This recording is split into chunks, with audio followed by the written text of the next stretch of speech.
यहाँ देखेंगे सब लोग इस मैप में, यहाँ पे है इंदिरा पॉइंट, बिल्कुल ये कोने में जो लास्ट पॉइंट है ना, यहाँ पे जो मैं अंडरलाइन कर रही हूँ, ये है इंदिरा पॉइंट।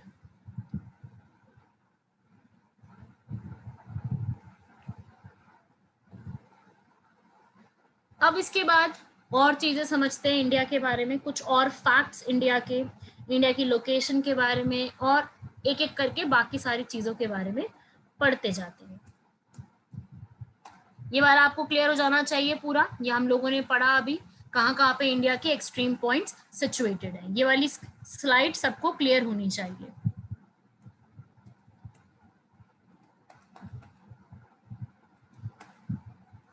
अब इसके बाद इंडिया, एक क्वेश्चन क्या बन सकता है कि इंडिया का जो एरिया है, इंडिया का एरिया कितना है,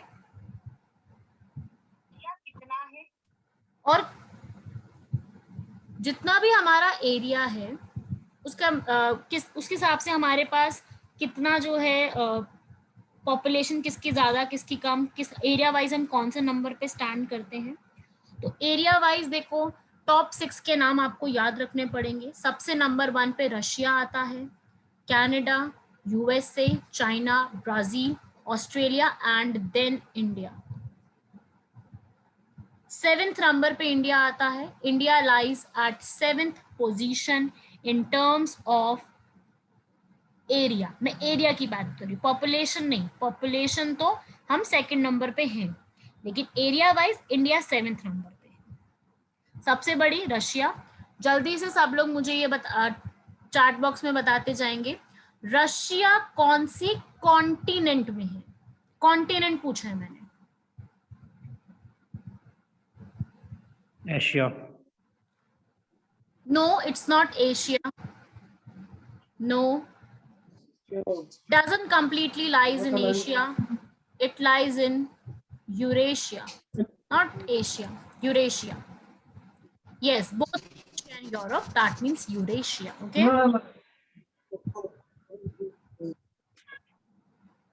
Canada, कॉन्टिनेंट का नेम बोलेंगे सब लोग फटाफट से। North America.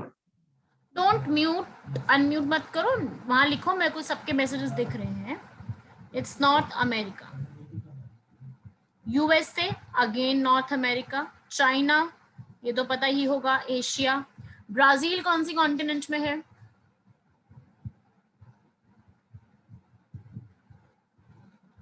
South America. And Australia, ये अपने आप में खुद एक कॉन्टिनेंट है as well as a country. Australia एक कॉन्टिनेंट भी है और कंट्री भी है। इंडिया लाई करता है एशिया में, राइट। तो इस तरीके से आपको इंडिया के बारे में ये फिजिकल फीचर्स याद, इस तरीके से याद रखने हैं कि कहाँ कहाँ पे क्या चीज लाई करती है। अब इंडिया का 7th पोजीशन है इन टर्म्स ऑफ एरिया, मतलब बड़े, कितना बड़ा है, उस हिसाब से हम 7th नंबर पे पूरे वर्ल्ड में स्टैंड करते हैं इन टर्म्स ऑफ एरिया। पॉपुलेशन नहीं, सिर्फ एरिया। टॉप 6 आपको याद होने चाहिए। एग्जाम में सीक्वेंस पूछने के लिए आ सकता है कि भाई इनका सीक्वेंस लगाओ, कौन सा कहाँ स्टैंड करता है, ऐसे लगाओ, ऐसा क्वेश्चन एग्जाम में आ सकता है। तो सीक्वेंस आपको याद रखना पड़ेगा।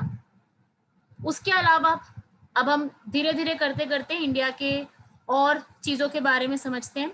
लैटिट्यूड और लॉन्गिट्यूड मैं आपको आने वाली क्लासेस में समझाऊंगी, क्योंकि वो थोड़ा सा ऐसा कॉन्सेप्ट है जो हम फर्स्ट क्लास में स्टार्ट नहीं कर सकते, वो हमें थोड़ा सा अभी ज्योग्राफी से हैबिचुअल होना पड़ेगा। तो हम जो है सबसे इजी और सबसे जो है तरीके से याद रखते हैं। पहली चीज हम स्टार्ट करते हैं हिमालयास के ऊपर। अब हिमालयास क्या होते हैं? माउंटेन्स। हमारे भारत के जो माउंटेन्स हैं उसको हम हिमालयास कहते हैं। ऐसा नहीं है कि माउंटेन्स और जगह नहीं है, पूरे all over the world mountains हैं, बट इंडिया के जो माउंटेन्स हैं उसको हम हिमालयास के नाम से जानते हैं, सिर्फ इंडिया के माउंटेन्स को। वहीं अगर यही हिमालयास आपको पाकिस्तान में भी मिलेंगे, तो पाकिस्तान में उनका नाम क्या है?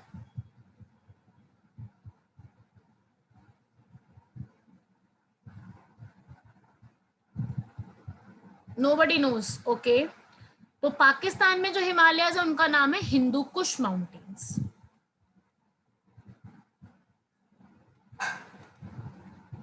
हिंदू कुश माउंटेन्स। वही जो चाइना में है माउंटेन्स का, इन्हीं का एक्सटेंशन, उसे हम क्या कहते हैं, कुनलून माउंटेन। मैं माउंटेन को MT करके लिखूंगी हर जगह पे, एंड आपको भी MT ही लिखना है, शॉर्ट फॉर्म ही यूज करनी है।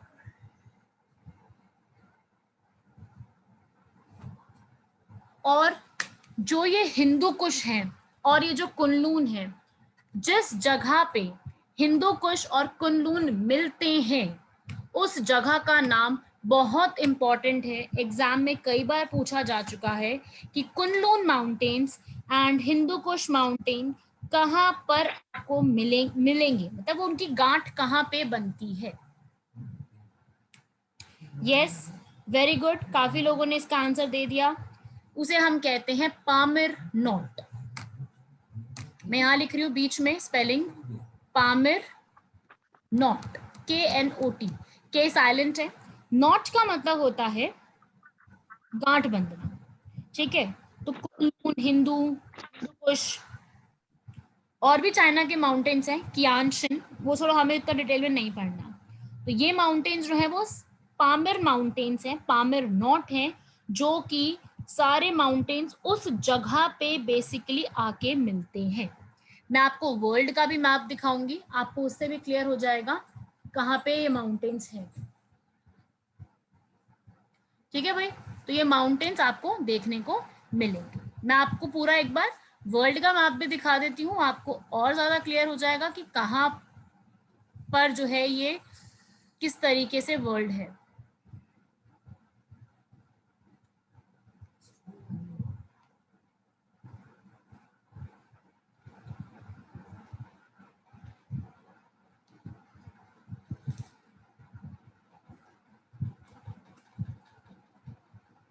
ये आप देख सकते हो वर्ल्ड का मैप आपके सामने है, ये आपका इंडिया है, ठीक है, इंडिया है इधर, ठीक है। इंडिया में एक रेंज जा रही है, यहाँ से रेंज है, ये यहाँ पे इस एक रेंज है। पाकिस्तान से रेंज आ रही है एक हिंदू कुश, ठीक है। उसके अलावा यहाँ से कुनलून, कुनलून माउंटेन्स, चाइना से एक और तियानशिन माउंटेन्स, ये सब जाकर के जो है एक पॉइंट पे यहाँ पर मिलते हैं, जिसको हम पामिर माउंटेन्स, पामिर नॉट के नाम से हम जानते हैं। और ये ऐसी जगह है जिसको अभी तक हम जो है पूरा जान भी नहीं पाए हैं, इसके ऊपर हम रिसर्च तो करते हैं बट हमें यहाँ पर इनके बारे में अभी तक भी पूरी इंफॉर्मेशन नहीं मिल पाई है, मतलब प्रॉपरली अभी भी इनके बारे में हम इनके ऊपर तक पहुंच भी नहीं पाए, क्योंकि ये इतने ठंडे माउंटेन्स है, इतने ज्यादा ठंडे माउंटेन्स हैं, यहाँ का टेम्परेचर माइनस में जाता है, जिसकी वजह से यहाँ तक हम एक्चुअली में पहुंच भी नहीं पाए हैं। और ये माउंटेन्स कहाँ पे फैले हुए हैं, ये फैले हुए हैं सेंट्रल एशिया में, ठीक है। मैं आपको देखो यहाँ पे ध्यान से सब लोग, ये क्या है, USA, क्या ये USA है, कौन सी कंट्री है, नाम बताएगा कोई।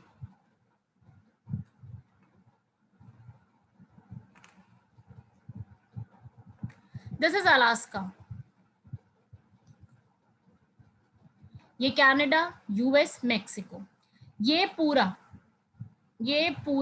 क्या कहलाता है हमारा, नॉर्थ अमेरिका। नीचे आओ साउथ में, Brazil, Bolivia, Argentina, Uruguay, Paraguay, Chile, Ecuador, ये सारी कंट्रीज क्या है, ये सब कहलाती हैं south America.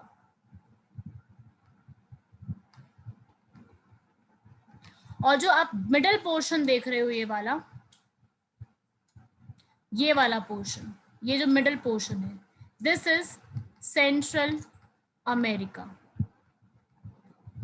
Caribbean islands, Costa Rica, छोटी छोटी आइलैंड कंट्रीज यहाँ पे आती हैं, जिसे हम सेंट्रल अमेरिका कहते हैं। ये पूरा अमेरिका का रीजन, ठीक है। फिर आप इस तरफ आओगे, ये region, this whole is Europe, ठीक है। डिटेल में नहीं पढ़ना वर्ल्ड मैप, बट आपको ये आइडिया पूरा होना चाहिए, करंट अफेयर्स में क्वेश्चन आएंगे कैसे सॉल्व करोगे। तो ये आपको आइडिया पूरा होना चाहिए। एज अ वर्ल्ड का ओवरव्यू तो होना बहुत जरूरी है। ज्योग्राफी पढ़ रहे हो तो वर्ल्ड का ओवरव्यू तो आपको लेना ही लेना है। फिर उसके बाद नीचे आओ, ये पूरा एरिया जो इतनी सारी आपको दिख रही है, ये सारा, दिस होल इज अफ्रीका,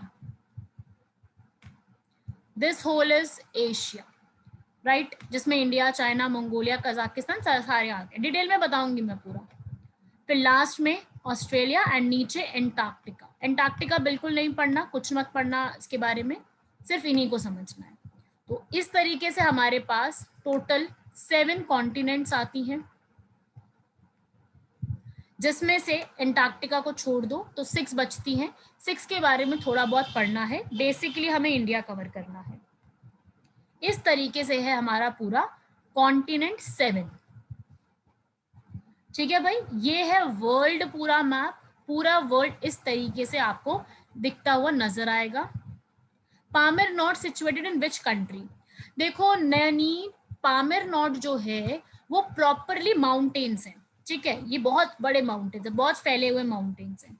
तो एक कंट्री में नहीं है, बट इसका मेजर हिस्सा उज़्बेकिस्तान में लाई करता है। एक जगह नहीं है, बहुत सारे, पूरे सेंट्रल एशिया में फैला हुआ है। अब सेंट्रल एशिया क्या है ये भी समस्या है। देखो सेंट्रल एशिया में क्या आता है,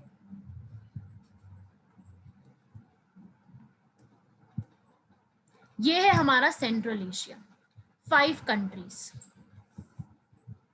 ठीक है, ये इंडिया है। अब 5 कंट्रीज कौन सी? Turkmenistan, Uzbekistan, Kyrgyzstan, Tajikistan and Kazakhstan.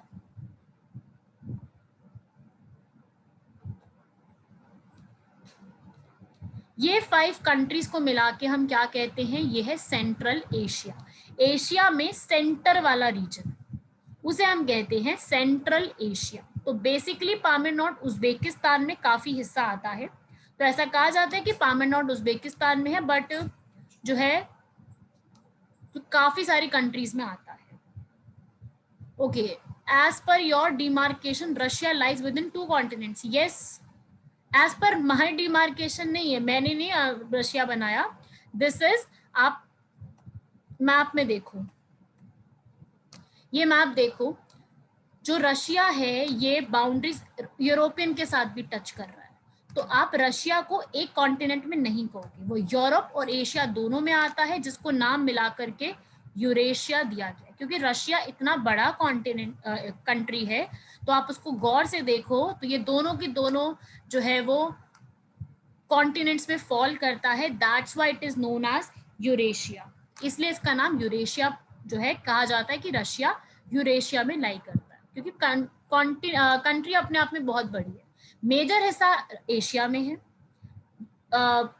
90% Asia में है, बट 10% यूरोप में भी है। तो हम उसको डिनाई नहीं कर सकते कि वो यूरोप में लाई नहीं करता, वो यूरोप में भी लाई करता है, राइट। यहां तक सबको क्लियर हुआ ज्योग्राफी में? अभी यहां तक का क्लियर है सब लोगों को पूरा? मैप की हेल्प से पढ़ोगे सारी चीजें ज्योग्राफी में क्लियर होंगी। Yes ma'am. हम पूरा का पूरा जो ज्योग्राफी है वो मैप से ही कवर अप करने वाले हैं, क्योंकि मैप की हेल्प से ही समझ में आ सकता है। Ma'am central Asia countries, central Asia countries मैं आपको दिखा देती हूँ, ये है 5 हमारी सेंट्रल एशियन कंट्रीज। देखो 5 तान वाली कंट्रीज है, जिनके पीछे तान लगता है ना, TAN, ठीक है, तान वाली कंट्रीज वो 5 है। अब इसमें अफगानिस्तान, पाकिस्तान को इंक्लूड मत करना। एक बार एक स्टूडेंट ने तान वाली कंट्रीज में, मैंने जब पूछा उससे कि तान वाली कंट्रीज, तो ही सेड राजस्थान ऑल्सो। तो Rajasthan is not a country, it is a state within India, तो वो नहीं है इसके अंदर। आपको याद रखना है पीछे जिनके तान लगता है, Kazakhstan, Kyrgyzstan, Turkmenistan, Uzbekistan, Tajikistan, अलग अलग है सारी। एक्सक्यूज मैम, जी, ये जो शॉर्टकट्स आप बोल रही हैं, जहाँ जहाँ पे भी आपके पास शॉर्टकट्स अवेलेबल है, वहाँ पे आप काइंडली बोल दीजिए। ठीक है, शॉर्टकट जो भी होंगे मैं बता दूंगी आपको।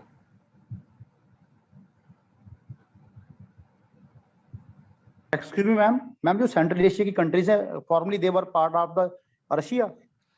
Yes, they were a part of USSR. They were once a part. USSR. Yeah. USSR, And now, USSR. yeah, and now they are So separate. they are independent. Now they are independent countries. They were once a part of USSR. Actually, 15 countries were once a part of USSR, in which 5 countries we are studying right now. That is the part of Central Asia. And then other 10 countries I will make you write in the upcoming classes.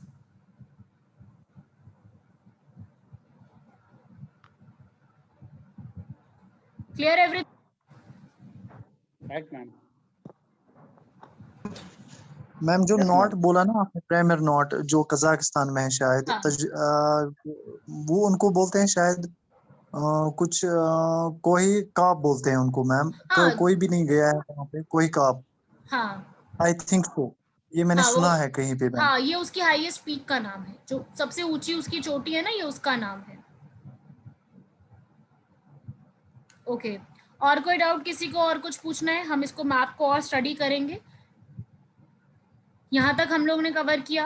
अब जो है कल की class में, आपको मैं पहले ही बता दूं ताकि आप थोड़ा सा पहले प्रिपेयर्ड रहो उस चीज के लिए। कल की क्लास में हम लोग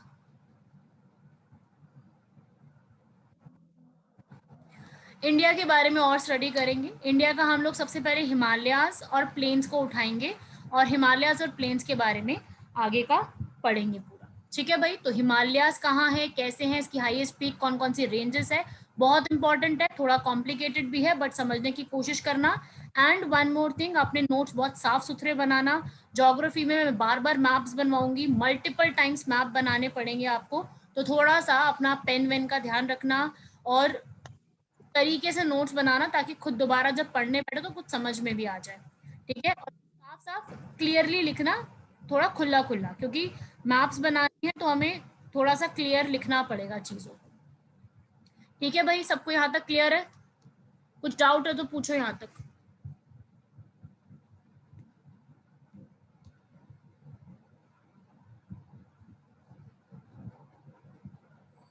हाँ भाई, चैट बॉक्स में यस और नो लिखो फटाफट से सब लोग।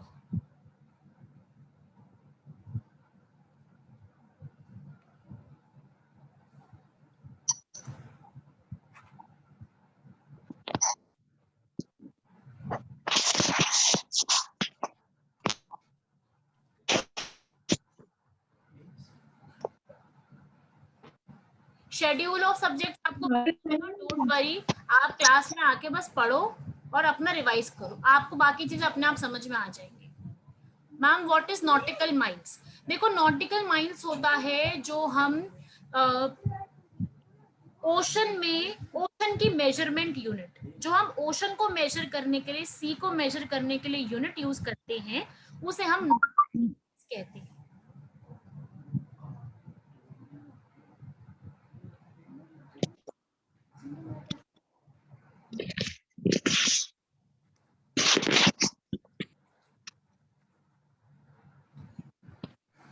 ठीक है भाई, यहाँ तक क्लियर है? इसके बाद आप लोगों की अब नेक्स्ट क्लास भी है, तो यहाँ तक आप लोग क्लियर रखिएगा। I will share the PDF also, ये वाली जो है आपको समझ में आ जाएगी। पीडीएफ में आपसे शेयर कर दूंगी, इसको भी रिवाइज करना। वैसे इसमें कुछ है नहीं, आपको खुद ही लिख करके समझनी है ये चीजें, तो हम धीरे धीरे आगे करते जाएंगे।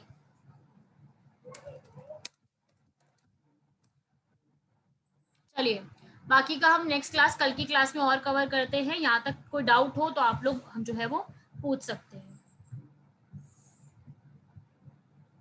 बुक कौन सी पढ़ेंगे? बुक्स तो देखो यार, मैंने वैसे भी पहले भी बताया था, आप जो है specifically for the geography you can refer to the book of GC Leong, DR Khullar और माजिद हुसैन।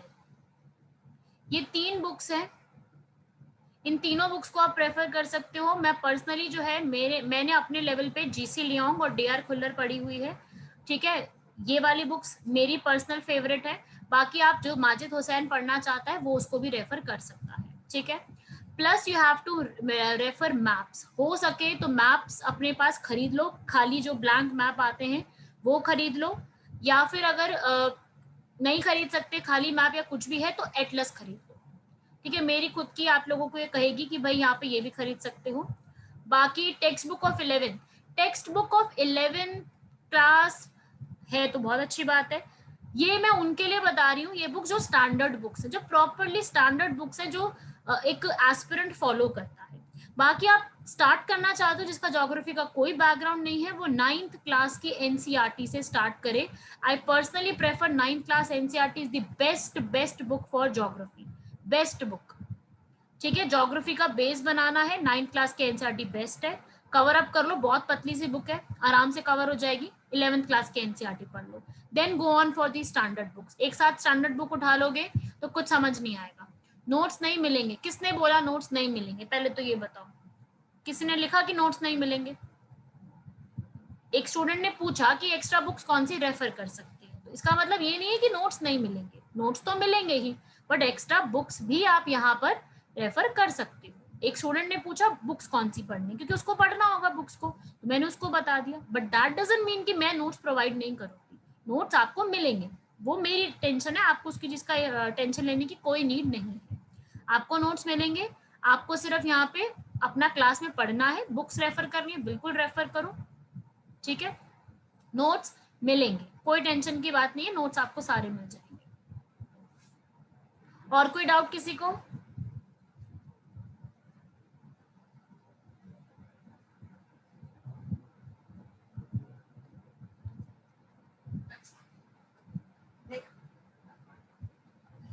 ठीक है, फिर बाकी का कल की क्लास में कवर करते हैं, इसी की कंटिन्यूएशन में। ठीक है भाई, thank you everyone, take care, कल की क्लास में मिलते हैं। Thank you ma'am, thank you.